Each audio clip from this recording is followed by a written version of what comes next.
Yeah, so it's about that time, so thank you all for coming. I'm going to get the lights. For, See that all right?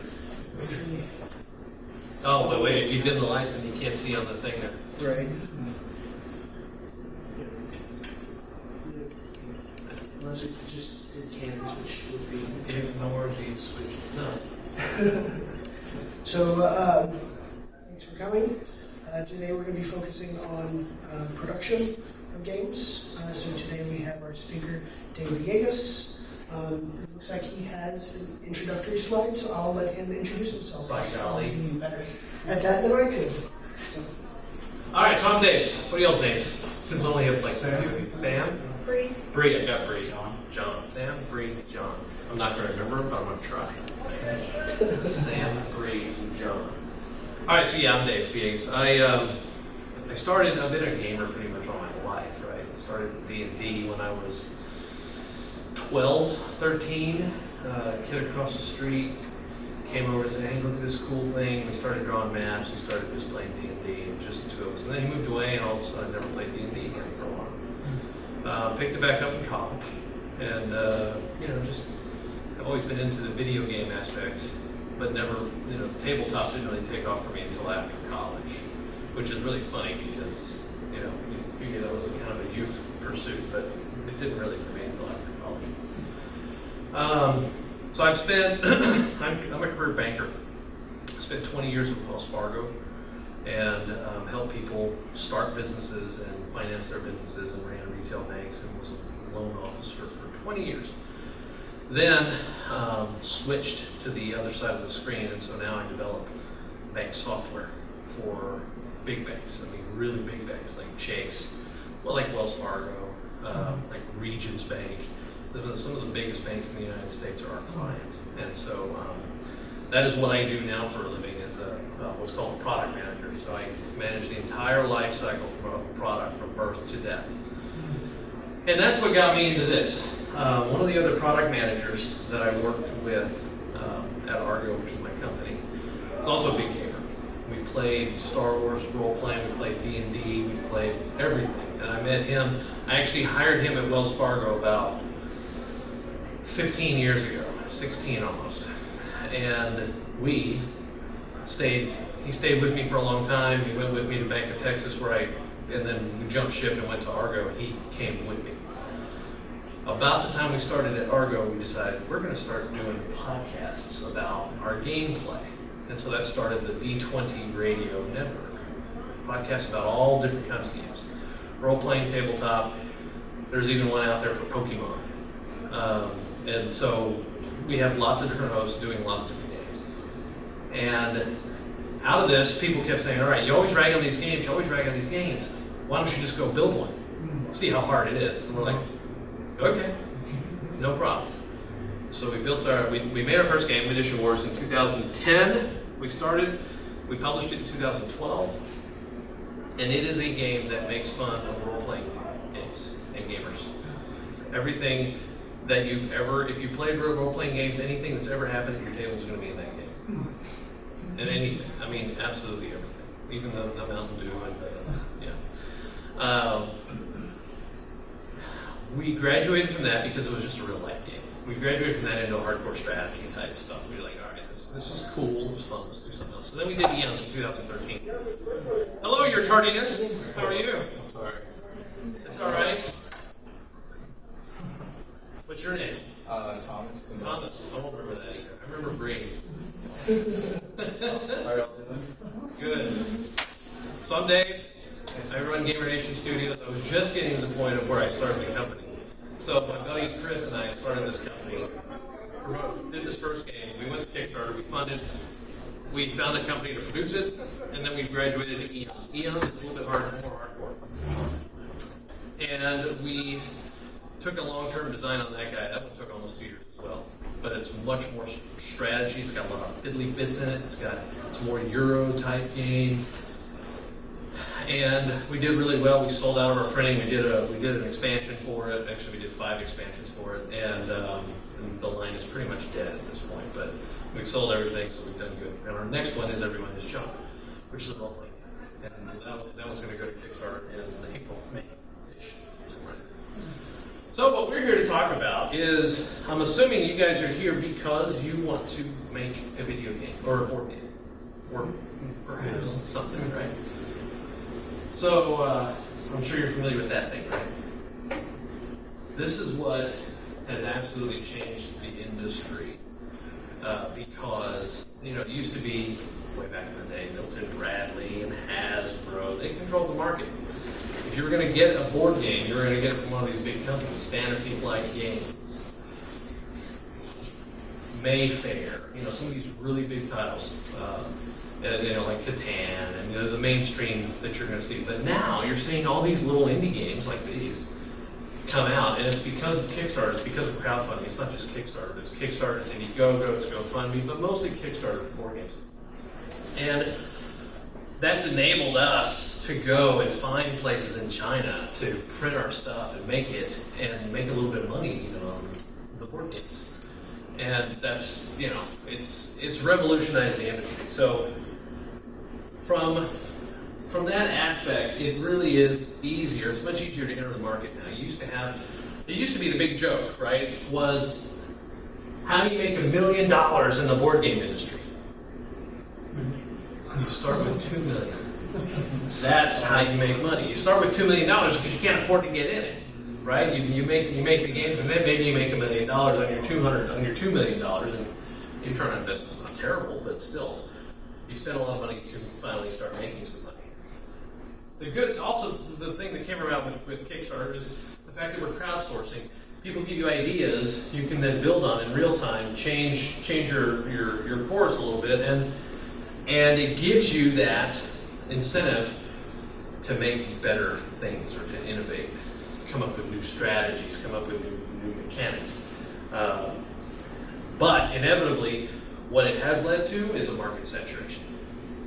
So there are so many board games that are out there on Kickstarter. There are anywhere between 100 and 250 board game projects on Kickstarter at any given time. Of those, approximately 25 to 35, depending on the month, will be successful. And so what has happened now is that there is a board game overload in the market. There's so many board games out there, you have to be able to differentiate yourself from your competition if you want to compete for the crowdsourcing dollars that are out there. And so that being the case, it gets down to quality of your product. It gets down to the presentation and how you look at this and look at another box, and how are you going to decide, even if you're at a game store, how do you decide what game you're going to buy, you know, just based on the front. Okay, the front has got my attention, so then I'm going to look at the back, and you try to sell this is it. You get 1 square foot of real estate to sell your game, and online you don't even get that. You're lucky if you get 30 seconds of somebody watching your video, and that's it. If they don't like it, they're gone. They're not going to back you. You're toast. So where do you start? Well, the first decision is, do you really want to buy, make a game, and if so, do you want to self-publish, or do you want to find a publisher? There are pros and cons to both, right? So if you guys have any knowledge of the Nerd Night, it's a DFW Nerd Night. It's a gathering of a lot of tabletop gamers. The guy who started that is J.R. Honeycutt. He wanted to make his own games. He chose instead to sell his ideas. So there are 2 ways to get yourself in. Either you make your own games, or you make your ideas well enough and playable enough to where somebody picks up the game and makes it for you. You get credit. You barely get any money for it, but you do get credit, and you get your name on the box or in the rules, and that's important, right? So some of the questions you ask yourself: is it your first time? Have I never done it before? If the answer is no, I've never done it before, it doesn't mean not to do it. It just, you have to answer yes to one of the other questions. Do you have a good support base? So for us, we had started with this role-playing podcast network. So we had, at the time we started this game, we had about 2,000 unique listeners a week, just on our show. And then across the network, we had close to 10,000 unique listeners that we could propagate our message to everybody who was listening to all those shows. So we had a good support base to start. Likewise, we funded Eons in 18 hours. It funded. Edition Wars took about a week because it was our first effort. But once we were out there with the game, people knew they were going to get quality. Eons funded like that. The expansion funded in 6 hours, and so that's how quick it went. Now we tried to do another game after that, not as well received, and so we pulled it. But if you have a good follower, a good base of followers, then you should be okay to try it, right? You need to be able to harness social media. You have a lot of social media friends? If not, make some. Make some before you even start, because you're going to have to get your word out via social media. Assuming that you want to go to the publisher, find a publisher for yourself, there's a couple of things you can do. There are Facebook groups that are dedicated to finding publishers for your games. James Math is a guy that runs one on Facebook, and it's called Speed Dating. And he'll put together an event where he brings in publishers, and they're well-known publishers. They're from indie publishers like Dice Hate Me, all the way up to Mayfair, Mayday, Rio Grande, all those guys. And they'll show up, they'll hear your pitch. If they like it, they'll make an appointment to talk to you later. You can demo the game with them, whatever, right? So you get like 5 minutes in front of these guys.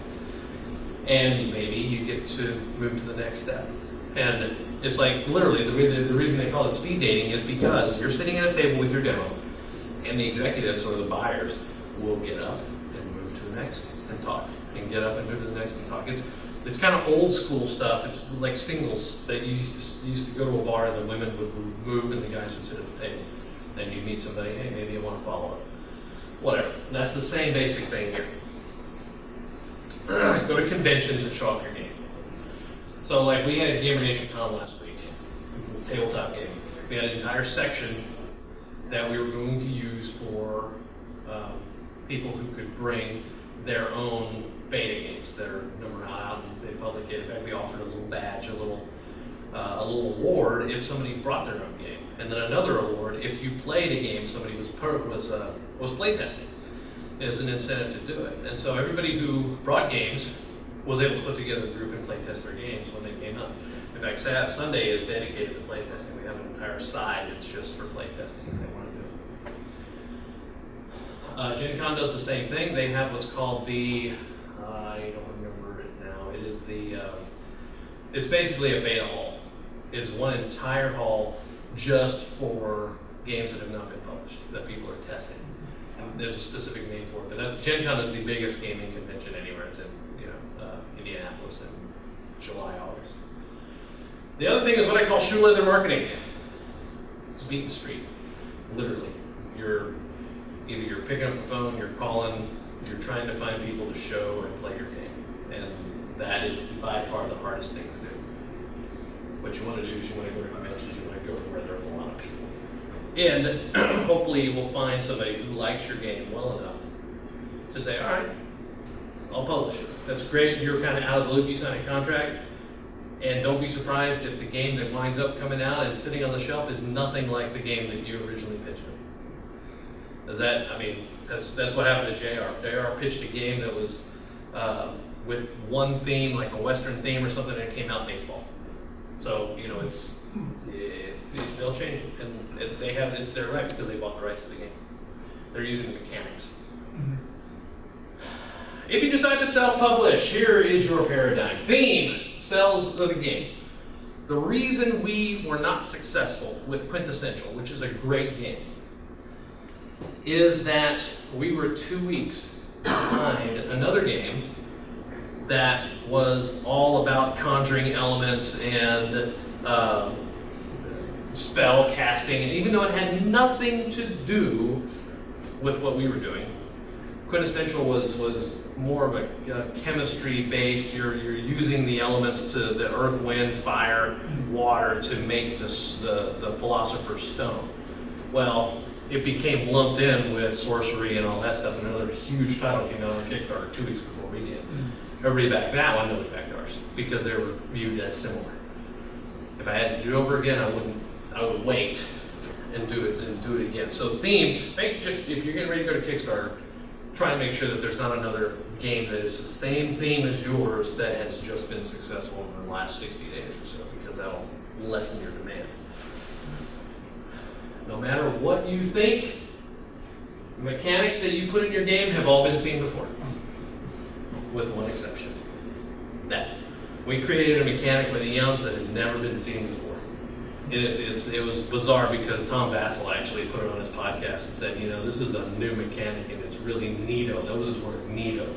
It's the fusion mechanic because it's kind of loosely based in physics. And so the stars fuse elements into more elements and heavier elements. And so the heavier elements, you can do more things with bigger stars with the heavier elements. So you have to use the stars as resource farms, if you will. And so to do that, we were combining elements and making them bigger, and no one had really ever thought of doing that before, and it was just a science concept.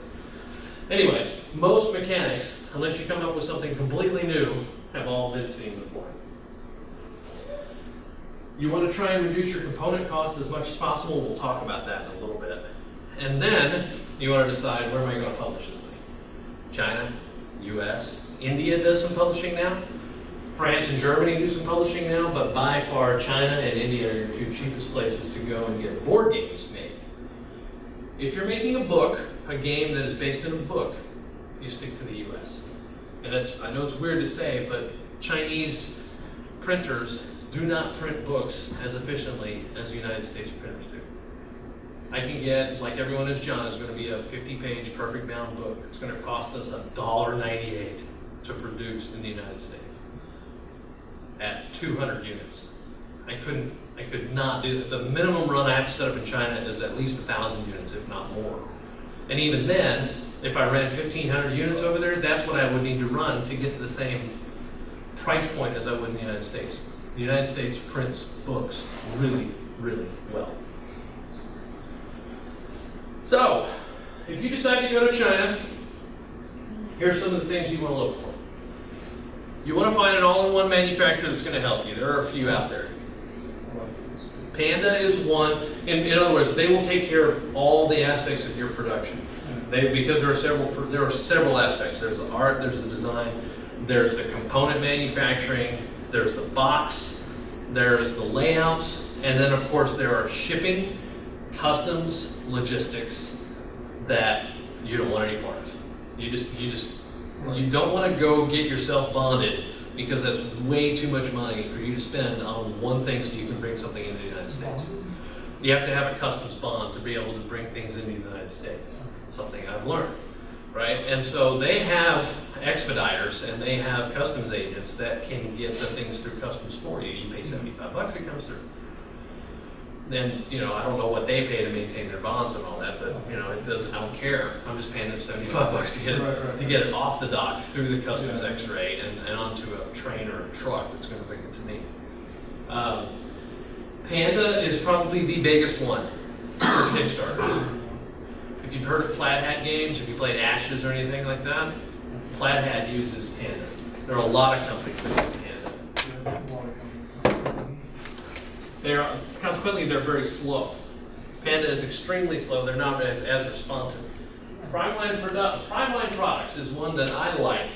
They're in the Xinjiang province of China, and they are direct to the United States. I use them to print eons, and I should have used them to print the expansion.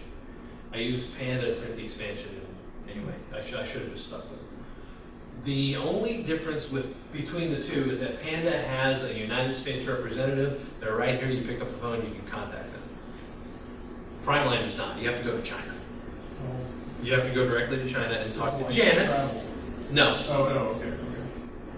You talk to Janice, and Janice takes care of whatever you need.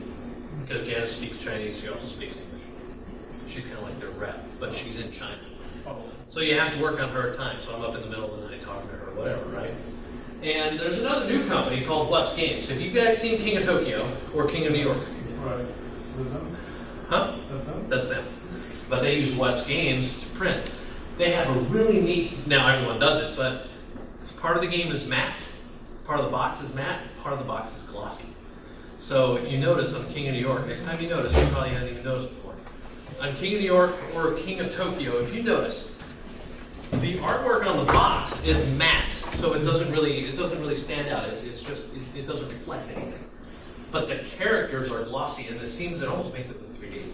It's really cool. They do it on some of their book binding as well. Hi, how y'all doing? Hi. Sorry we're late. Traffic was horrible. Yeah, you know. There's crazy accident. You know? Oh, no. Was it really? See, that's why I came so early, because I didn't want to get stuck. Right. That's exactly Yeah, everybody slows down to look at the accident. Yeah.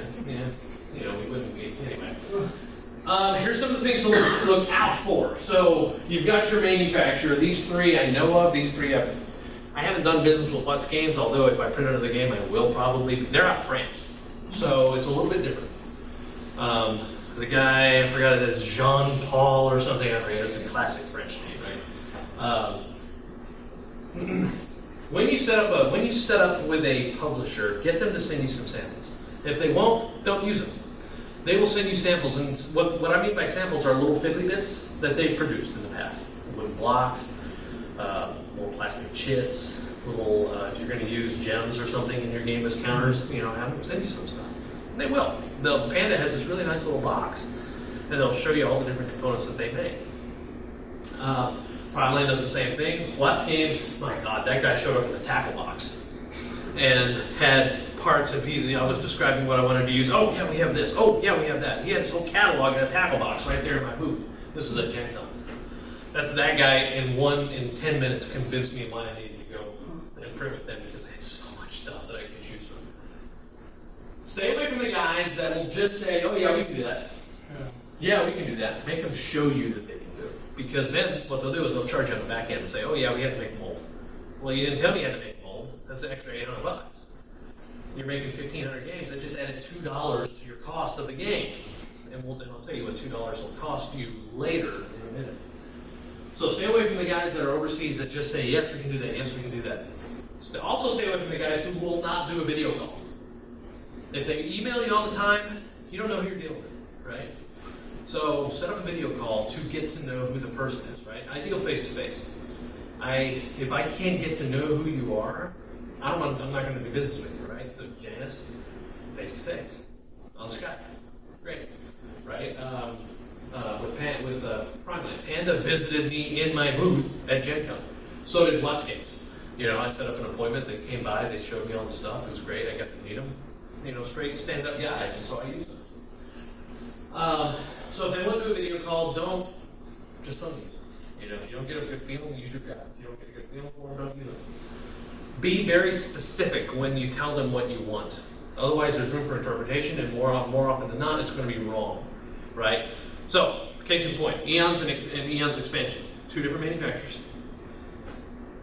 I told them the exact specifications for the cards, down to the millimeter.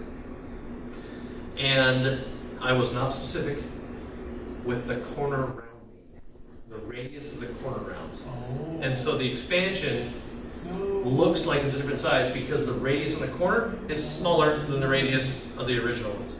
And so it makes it look like the cards are smaller, even though they're exactly the same size. And so you can tell the expansion cards. It doesn't help you in the game because you don't know what the card is, but you can tell what the expansion cards are based on the smaller corner round. And I didn't even catch it when I was doing the proofs because the difference is just like, but when you put them all together and there's 200 cards, then you can tell, oh, these are completely different.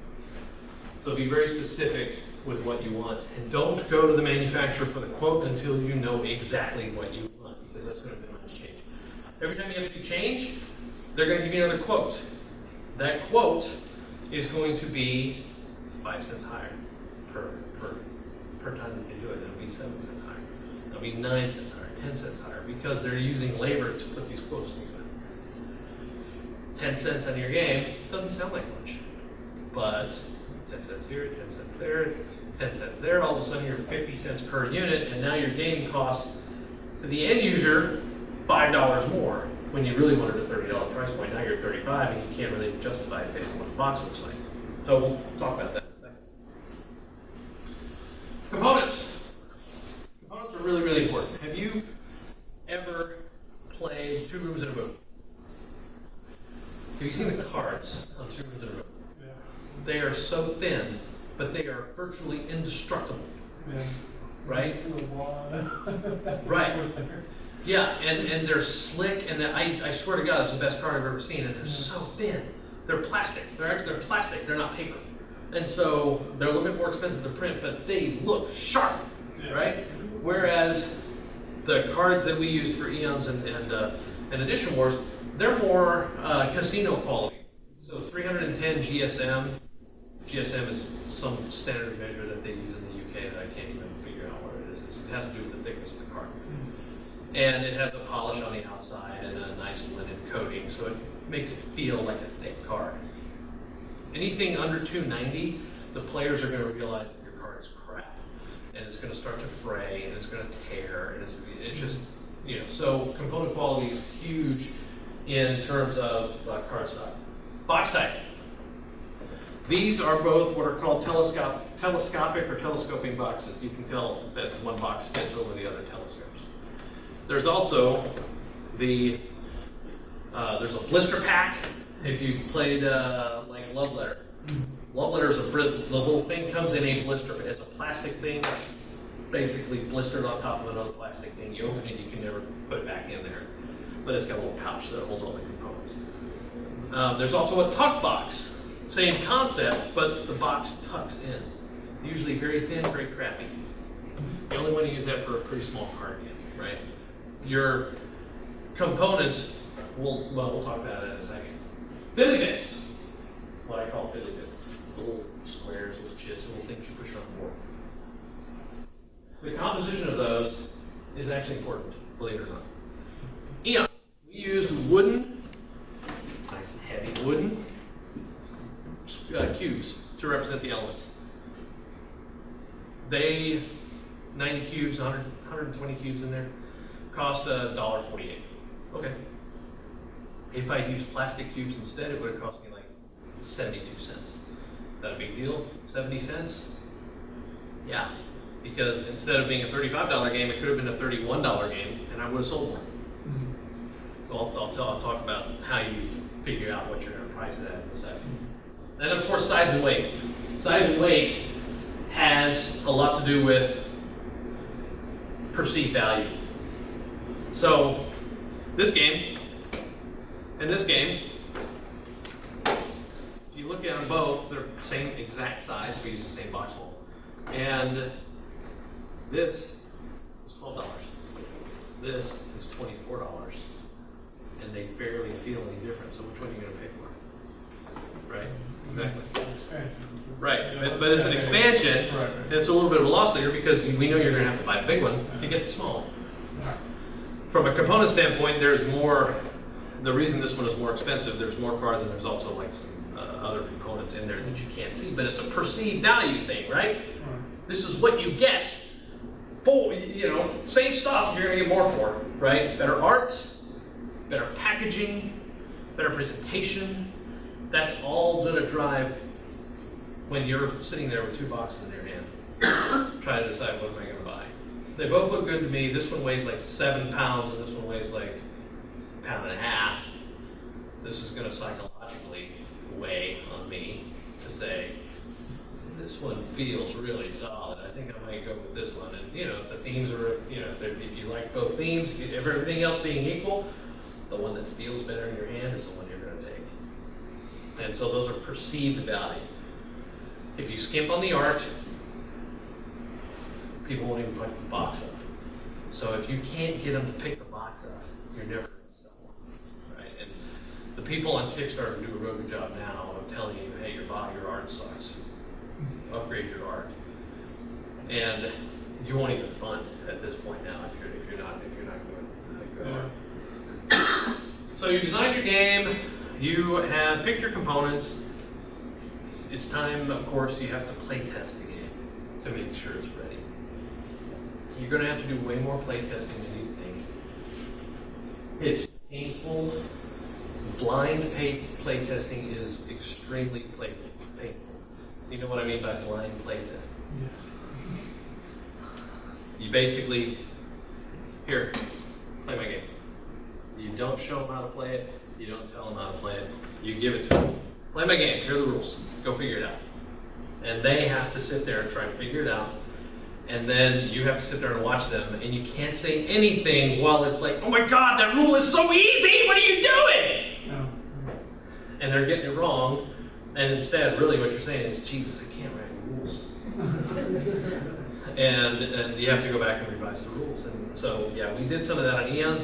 We didn't do enough, because there are still some rules that just got by us, that weren't as clear as they should have been. And then so when the kids started playing the game, the kids started misunderstanding. That's where it went crazy, was when the kids started misunderstanding, and we got a few people who just didn't understand and asked questions. And so all that is, it takes time, but you'll get through it. If your design is complicated, your play tests are going to be complicated. You just have to do more, right? So let's say you come out with a game, and we were play testing a game we ultimately decided not to do. The guy had 9 different types of characters you could play with. Of those, you pick 2, your opponent picks 2, and you fight. The problem there is, with 9 different characters, and then he wanted to have a 10th, an 11th, and a 12th as stretch goals. So think of all the combinations and permutations. 12, all right? 12 factorial, hello, have a nice day. And all of a sudden, there's no way you can test it all. You know? Yeah. So, that being the case, pick and choose what you're going to play test when you get to the play test. Also, in play testing, don't go crazy making components. Buy penny sleeves and print your cards on paper and put them in a sleeve. Why do you need anything more than you don't need to pay Game Crafter to make you professional looking cards that have your art and design on them, because what are you going to do as soon as a rule works out? I'm not using that card, I'm going to go print another one. They're much easier when you can just print them off your laptop and throw them in a sleeve and then change the game on the fly. Uh-oh. That's daughter. She's in college in Alabama. I'm sure she needs money. That's the way of it, right? Daddy, I need money. So then after you do that, you refine your design. And go for quotes. Are the quotes too high? Change your components. Nobody says you have to have a 16 millimeter die. Maybe you can get away with a 12 millimeter die. Do you have to have wooden cubes? Can you use plastic? Can you use a mold that they already have, something different that's cheaper? This is where having a relationship with your manufacturer makes a lot of difference, because they can go back to the guys and say, all right, what's the minimum order quantity for plastic bits? A lot of times they'll say it's 1,000 or 10,000 or whatever, but if I have 100 in one single game, I'm printing 2,000 units of that. So, do the math. I've got 200,000 units. I'm way over the minimum order quantity for those bits. Pare down if you have to, in terms of, do you need that many cards? Do you really have to have all this stuff? My partner, God bless him, every time we start playtesting a game, well, we need a playmat for this. Every player needs to have their own playmat with the rules. And I'm like, screw that, put it on a card. You know why? And he's like, no, we gotta have that. And then ultimately we argue about it, and then the quote comes. All right, you spent $4.80 on 4 playmats. That just increased the cost of the game by $31. This is now a $79 game. Do you really want that? Oh, no, I don't. Every time. You figure we put it every time. But it works out. I think now we're going to finally go away, unless we absolutely have to have playmats and stuff for the players. We're going to go away from that. Do you have to have the board that is 6-panel, 10 by 10 that folds out to a 20 by 30? Do you need it? Some cases you do. Ticket to Ride, absolutely. You got to have it for Ticket to Ride, because it works, right? Some games you don't, right? Some you don't need to, right? This is where the price point comes in. If you can, you take everything that all your bits, all your cards, your entire manufacturing costs. A lot of the good news is that you're going to get one single price per unit for your game. Eons was, if I remember right, $4.69 per unit to produce. So, $5 game times 5, $25, right? Wrong. The problem is when you do all the math, they package them all up and they put them in plastic for you and they put them in a nice in cases and they charge you for all that, of course. And then they sit in a container. Well, that container doesn't get itself to Dallas, Texas without help. So you have to pay about 12% of the cost, 12 to 15% of the total cost of the game to manufacture winds up being paid in shipping. So my $5 game has now become a $6.29 game to produce. Then you've got to pay the guy to unload $75 to get it through customs and put it on a train or a bus, or a truck, and he's going to take a cut of the pie. And then you got to pay for the bucket truck that's going to come by and like lower the gate so you can like put it into your storage unit, because I don't have a fancy facility that has a loading dock. So I got to pay for the truck to come and deliver all this stuff. At the end of the day, Eons was right at $7 to produce. Actually, closer to $8. So we decided ×5 model is usually best, and I'll tell you why. Because this may cost $8. Why am I selling it for $35? Well, there's a reason. I get it for $5. I have to make a little bit of money on it, so I'm going to sell it to a distributor for 40% of what it's going to be actually sold at in the retail stores. So then you kind of have to back in your number. So $35 for this. They say, all right, we're going to pay you 40% because, by the way, we have shipping charges and we have to make a buck because we're going to sell it to a game store. And then the game store is like, hey, wait a second, I bought your game for $22. I need to make a buck. So what do? I'm not going to sell it for $25. I'm going to sell it for $35 because that's what you told me to, so I can make $13 a unit at the retail store.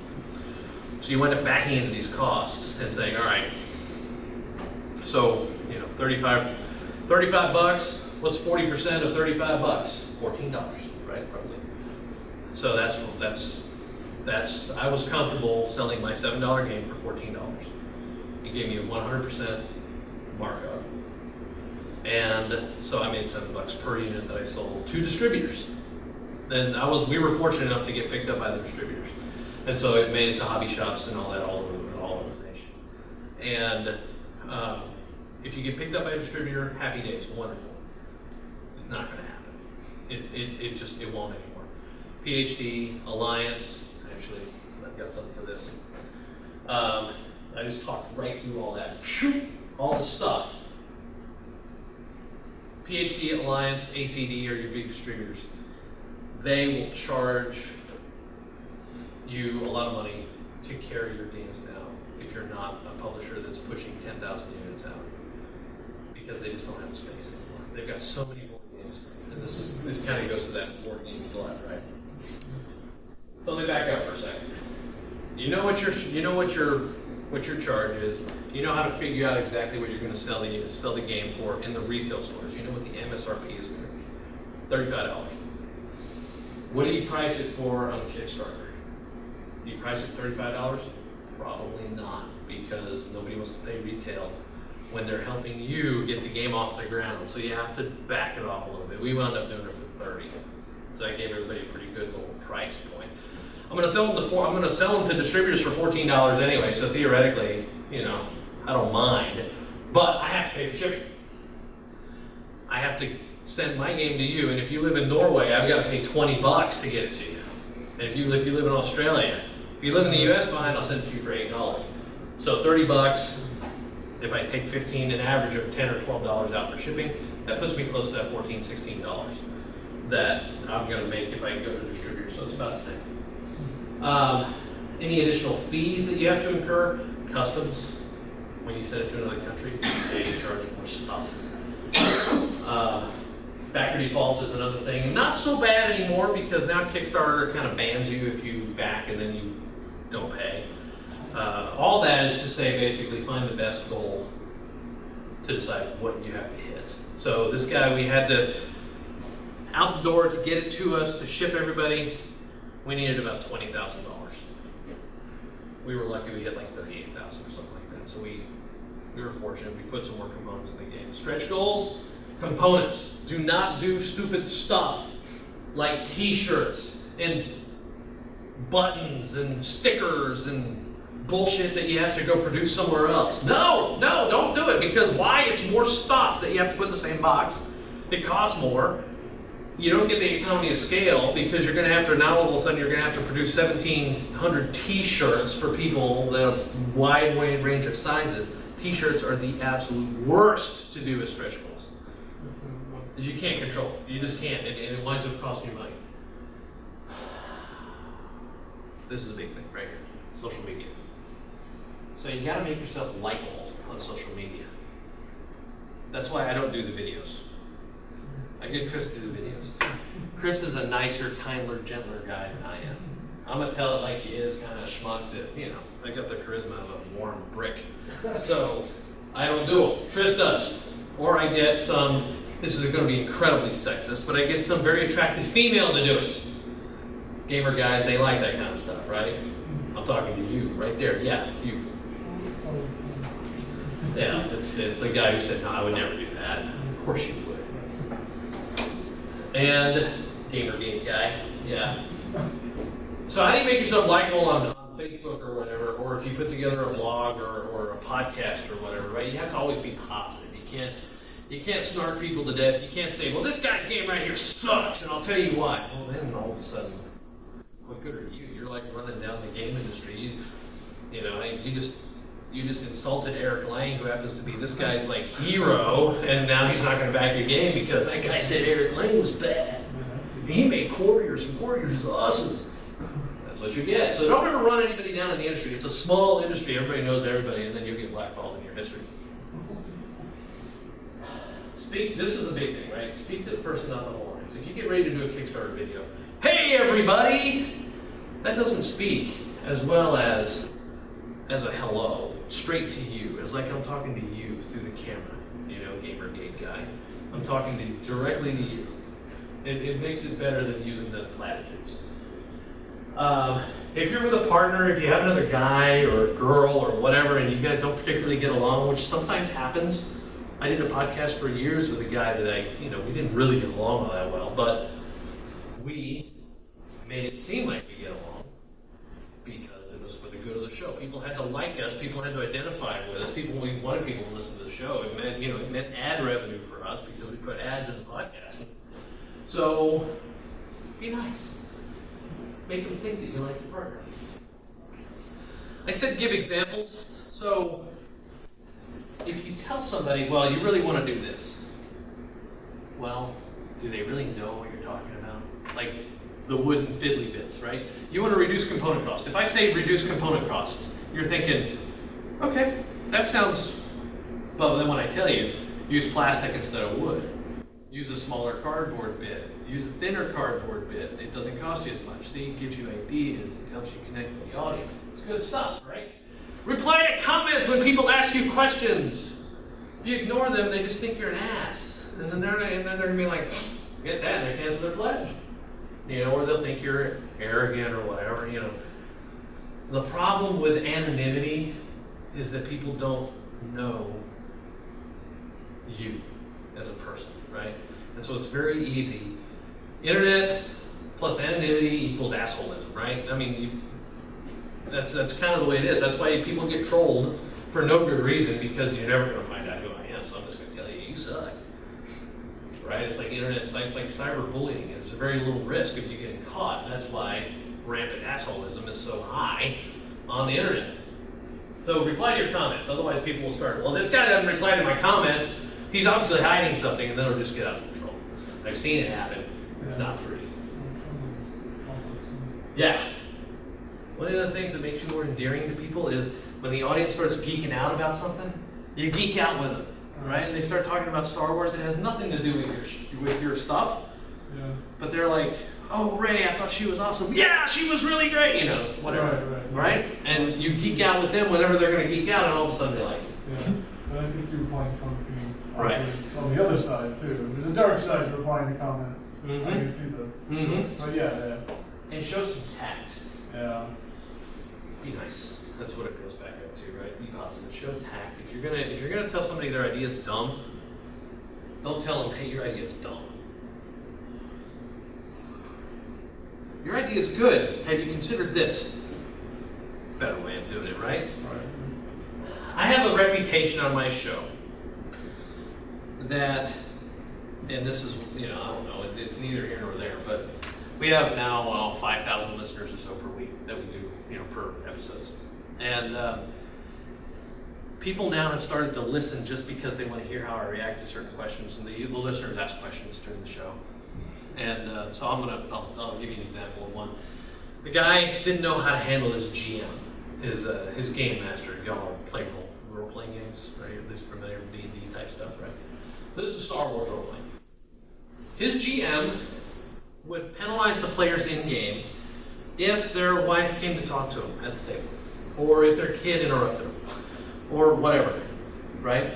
Well, half the gamers that are at his table are there because their spouse lets them go, and they get together and they do spousal type stuff in the other room. And so this guy was like, "What do I don't like this. I mean, it's not conducive to the group environment. He gets all out of sorts because my wife asked me a question, and then he takes off 2 points of strain because he's distracted in game." I'm like, one has absolutely nothing. Anyway, two co-hosts. One of them was like, "You really need to talk to your GM and try to come up with an amicable solution and tell him that it's really bothering you." The next guy was like, "I think your group should probably sit down and establish some ground rules before your next session as to when to take a break." So those were the two, and then our chat room starts going, "All right, here, bring it, Dave, bring it." So my response, after those two are being nice, my response is, get a new GM. Your GM's an asshole, because that's how I am. Right? I tell it like it is. He's megalomaniacal freaking douchebag. You shouldn't even be playing at his table. Right. I wouldn't do that to a brand new Kickstarter audience. But no, our show's been active for 9 years now, so people know what they're getting. Well, it's also sounds like you have two people that temper it, which seems to Right. make sense. That's right. You get the protons and the anti-protons. That's right, I'm the electron baby. But most of all, have fun on social media, right? This slide is a little bit out of order, sorry. What I was talking about before in terms of planning for shipping, and when you're creating your Kickstarter, plan your box right. By the way, these boxes were designed specifically to fit exactly inside the flat rate shipping box. Those weren't, but the expansion was. So that way, because most people had already had the base game, so they were the smallest container I could use. That's the one I wanted to use. Right. This guy had a couple of inches leeway on either side of the medium, but I didn't need a bigger box. I don't need to pay for a bigger box. So. Use flat rate. FedEx has a decent ground rate now. UPS has a decent ground rate. It just depends, do your homework in terms of when you get ready to ship. Amazon can do some bulk shipping really cheap if you don't mind paying them a handling charge to do it. GameSleuth does the same thing. And then, of course, there's Elbow Grease Incorporated, which is you stuffing your own boxes. I've got some pictures on our website of one of the designers of this game. And she's sitting there, and the boxes are stacked up so high that you can just see the top of her head. She's like, "Hey, howdy ho, neighbor," right over the top of the boxes, because we were doing a big giant shipping party. Or you go Planet style and they just put on social media, "Hey, we'll give you a free game if you come and stuff some boxes for us." You show up and stuff some boxes for them. That I need to do. That's kind of interesting. That sounds like a fun That's how we got Tail Feathers Hero. Ah. Stuff some boxes. Yeah. I'll have to make sure to pay attention to those. Yep. So another thing you can do to start your Kickstarter or get some reviews and get some marketing going. So BGG, everybody know what BGG is? Board Game Geek. That's the e-chain for board. If you're not anything, if you don't have a profile on Board Game Geek, go on Board Game Geek, by the way, and make sure your name isn't taken by something else before you get all the way down the path and realize that, I just made a game called Catan. Dang! There's no reason why you can't have the same name, but just, it makes searching for it that much harder when you just don't realize. I feel like, hey, you might be in trouble there. Right. Possibly. A little bit. Well, the good and the bad news is you can't copyright a name. Right. No, So they could trademark it. Yeah, Right, they can trademark it, but Content so is like, a little bit too big of a trademark. Yeah. right, yeah. So this guy at our convention over the weekend, he had this game that's kind of a sorcerer's. Where the idea is you're trying to escape, and these little chits on the board were sorcerers that were like sending magic missile at you and whatever. And you're trying to get off the board, the first person off the board won the game, and he was going to call it Spell something or other. And he told me, he was like, oh, it's great. I said, what are you going to call it? Whatever the name was, spell whatever. And I'm like, I just sat for a second, then I ran off, and he was like, what the hell? And I came back and showed him, here it is. It was on the shelf, already made, same name.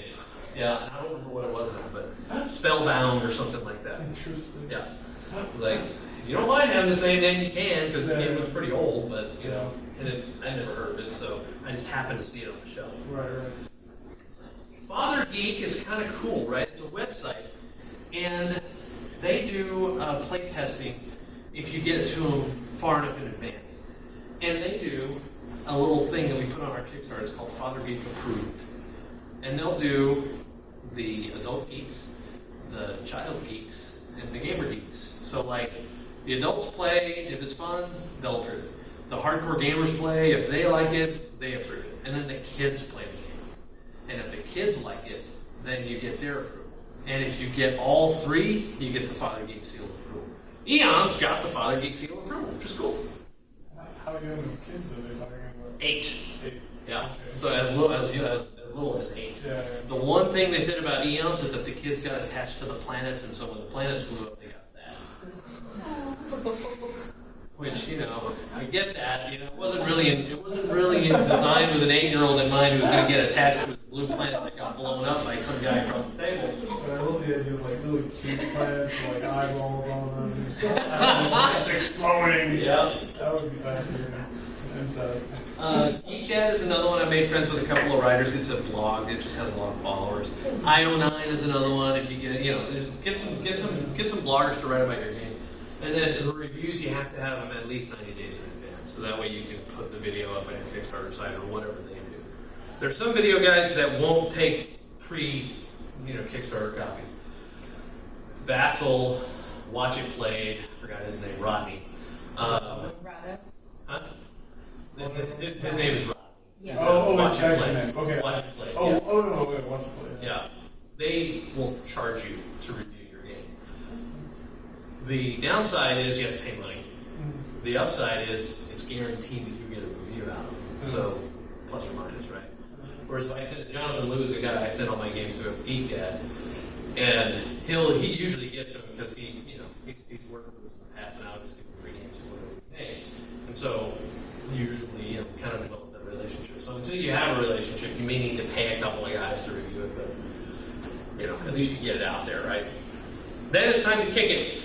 Once you kick it, then your video is absolutely the first thing that they see. It needs to be good. It needs to suck them in the first 30 seconds. If you don't, sorry, have a nice day, right?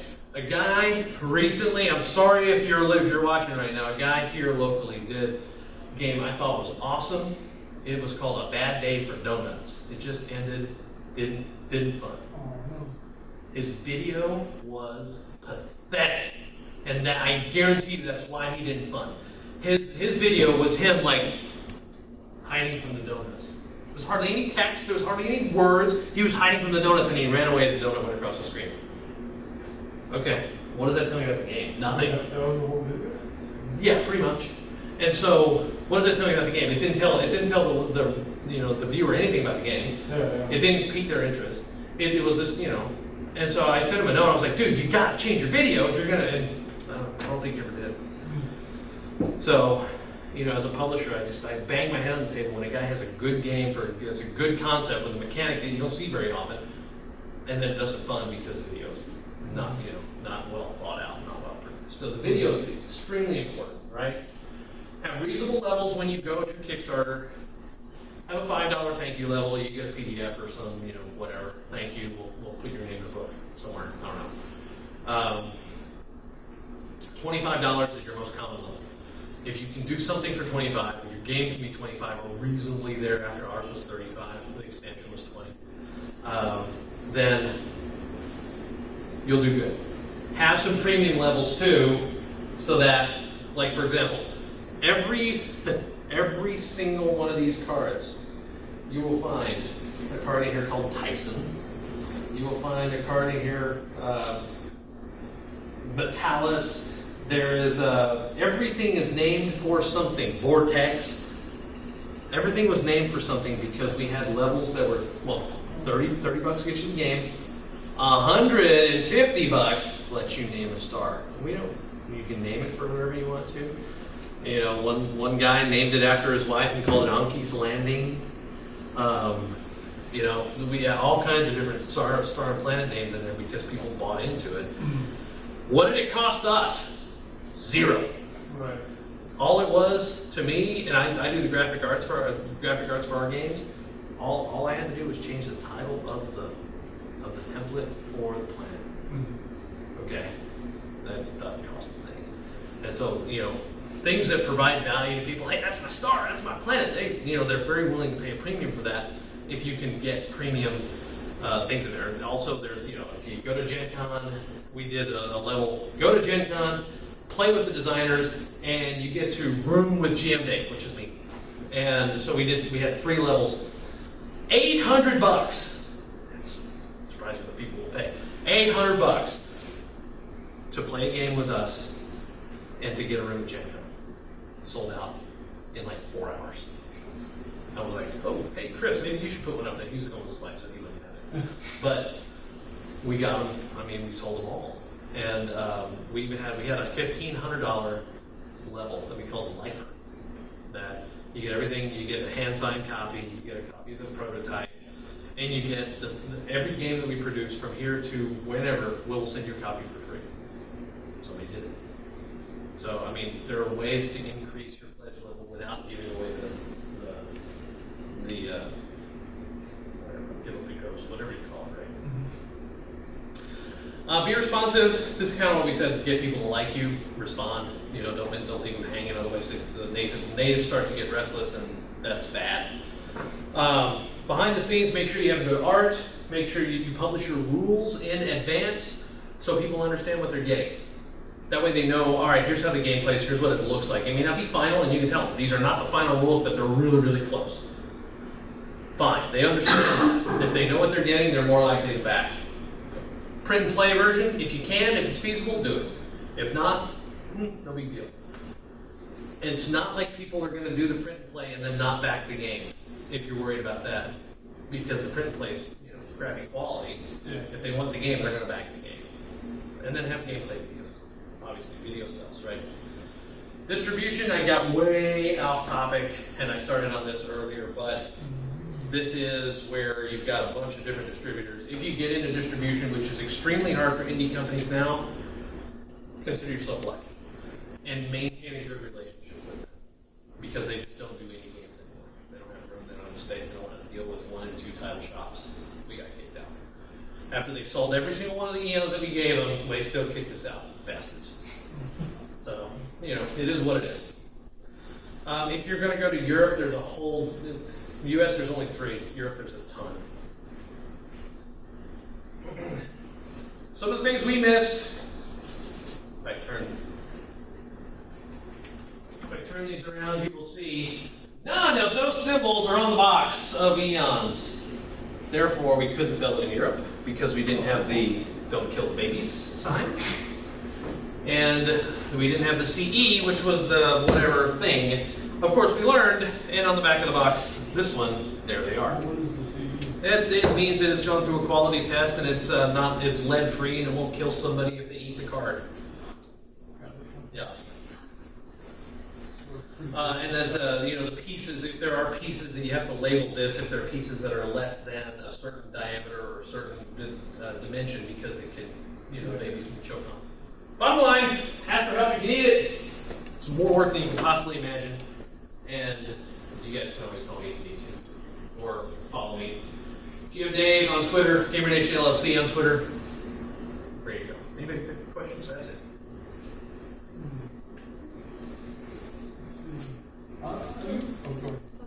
Who did you get to do your art, and how much did you have to pay them? So, I got a guy named Jay Salati to do the art for this, and he just did black and white sketches because that's what we wanted to do with this guy. He charged us $20 per illustration. That was it. The problem is there's 180 illustrations in here, so that's why it's kind of expensive, because I had to pay a lot for art for this guy. These, the cards, I do the graphic design for the cards and all the layout. The planets and the nebulas and the black holes and stuff were done by a gentleman named Christopher West, who does, among other things, all the cartography for Star Wars. He does the maps for Numenera, and he did the Firefly game for Margaret Weiss. Firefly, if you've seen the Firefly, you know all the planets and stuff. He did all that.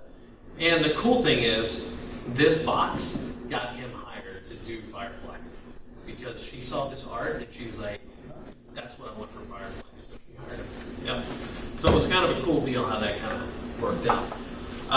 For that, he's a friend of ours, Chris West.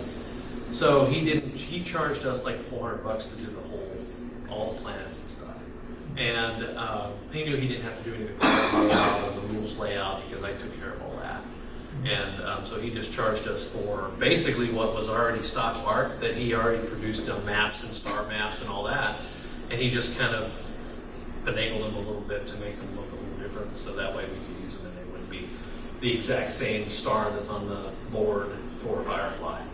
So, yeah. So that was fortunate that we had some connections there. We've sourced some artists in the past that some of our guys have used, and they're all pretty reasonable. The bottom line is, find somebody you like, and you can look on DeviantArt and things like that to find people and find their styles. And don't pay for a lot of art up front. Pay for just enough to set the tone for the game. Like, so we paid for this up front, and we laid all this out before we went to press. And we got a few of these images before we went to Kickstarter. So that way we could show what the cards would look like, and we showed that the art was going to be cool. Right. But we didn't do all 186 cards before we went. To pay for everything else, right? Because a lot of these guys, if you get them to work on spec, that's great, but a lot of them won't.